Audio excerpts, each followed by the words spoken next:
This is the host. Today's topic: Dawn of the Woke Zombies. There are many different types of zombies in fiction.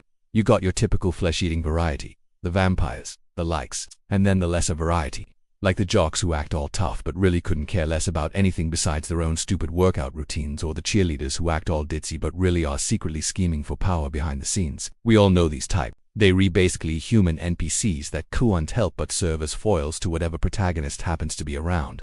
But sometimes you get a special kind of zombie, one that's more intelligent than the norm, like your scientists who are driven mad by a single-minded focus on their research, leading them to become obsessed with some great evil, or your corporate ladder climbers whose ambition knows no bounds. These characters tend to be a bit more memorable because they break the mold, offering something a little different from the standard mindless thug. But even so, they're still basically just another type of mindless thug.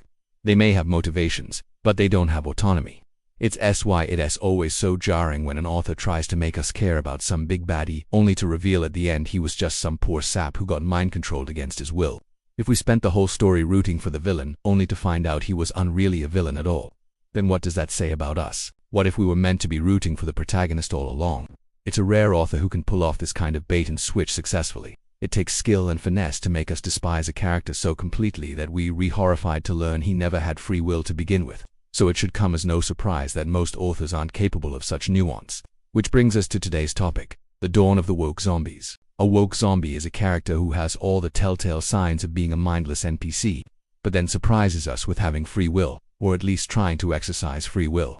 This is usually accompanied by an origin story that involves some horrible social injustice done to them in the past, and now they are here to do horrible things to everyone else in order to avenge themselves or make some greater point about how awful the world is. Sometimes this is played straight, as in the character really doesn't have any free will, and is just acting out based on the trauma they suffered. Other times it's played for laughs, as in the character thinks they re some kind of misunderstood hero when really they re just some kind of unhinged lunatic.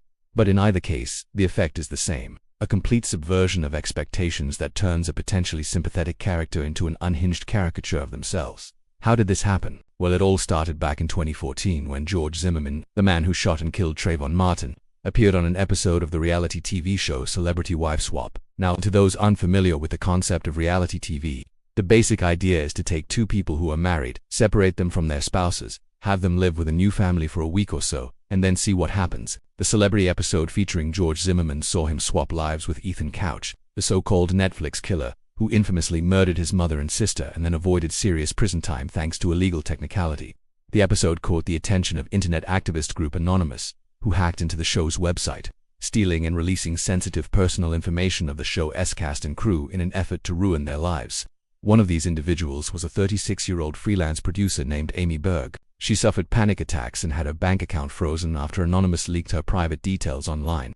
At first, she tried to cope with the harassment by making humorous posts on Twitter, but eventually the stress became too much and she took her own life. And now you're probably wondering, what does any of this have to do with woke zombies? Well, shortly after Amy's death, a writer by the name of Phil Plait published a blog post discussing the various ways that media outlets were misreporting on the circumstances surrounding her suicide. Many jumped to the conclusion that Amy killed herself over the hack, but no one bothered to check the timeline. Amy was already in therapy for depression long before the hack happened, and even attempted to take her own life once before.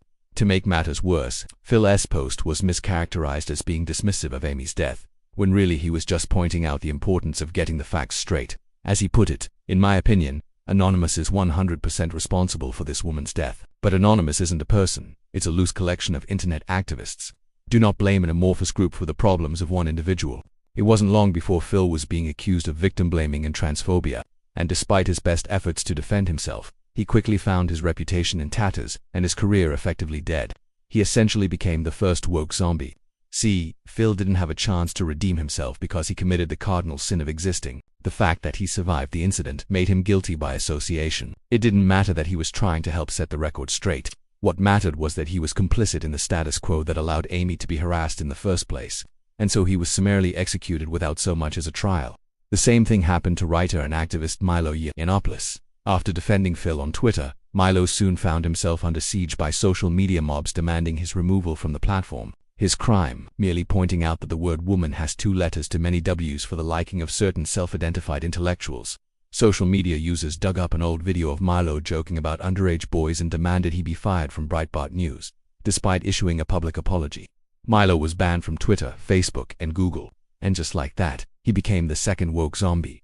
But the trend didn't stop there.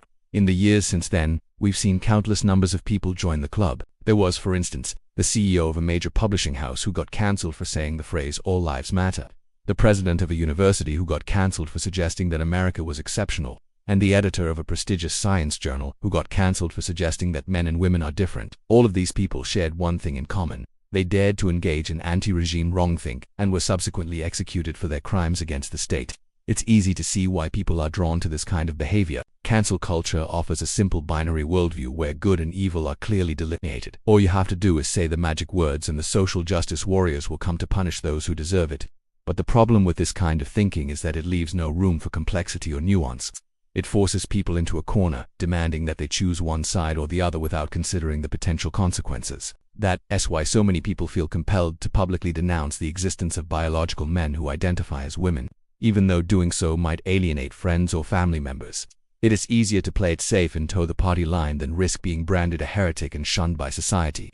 Ultimately, the woke zombies are the true losers here because they refuse to accept the reality of our messy, complicated world. Instead, they cling to their simplistic beliefs and demand that everyone else conform to their narrow worldview, and yet somehow we're supposed to sympathize with them. But you know what they say, kill one bird with two stones. If you want to destroy the woke zombies, then by all means let them continue to shoot themselves in the foot.